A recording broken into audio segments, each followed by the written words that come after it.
ogtahay inay kuwani yihiin saddexda hotel ee ugu yaabka badan adduunka aynu ku noolnahay maanta midka ugu dambeeya ayaa xoog kaaga yaabin doona ka hor intaynaan bilaabin haylowna lag saarta muuqaalka kana mid noqota asxaabta kanaalka si aad u hesho xogo iyo muuqaalo xiise leh.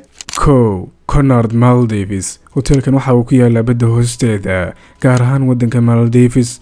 hotelkani waxa uu ka tirsan yahay silsilada hoteelada ee loo yaqaan Conard. wuxuu leeyahay qol gaar oo ku yaala badda hoosteeda. darbiyadiisa oo dhan waa wada muraayad taasoo ku ogolaanaysa inaad aragto kalluunka iyo quruxda badda. runtii waa yaab iyo raaxo isku jira. inta aynan sii wadin muuqaalka, ma leedahay ganacsi amba adeegad rabto inuu dad badan gaadho? ma u baahan tahay xaysiis kaasoo kaa caawinaya inaad hesho macmiil cusub? waxaan diyaar u nahay inaan si xirfad leh u xaysiino ganacsigaaga amba adeegyadaada si uu u gaadho dadka ku habboon. fadlan nala soo xidhiidh adigoo fariin noogu reebaya qaybta fariimaha. Long Holman Hotel. ma aaminaysa haddaan ku dhaho hotelkan quruxda badan mar waxa uu ahaan jiray xabsiya.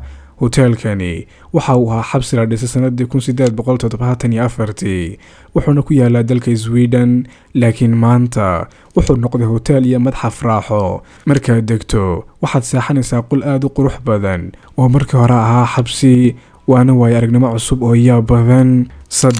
Hotel Costa Verde. hotelka Diyaariye ee ku yaala wadanka Costa Rica waa hotel gaara oo laga sameeyay diyaaradda loo yaqaan Boeing 727 loona bedelay hotel raaxo oo ku dhex yaala kaynta.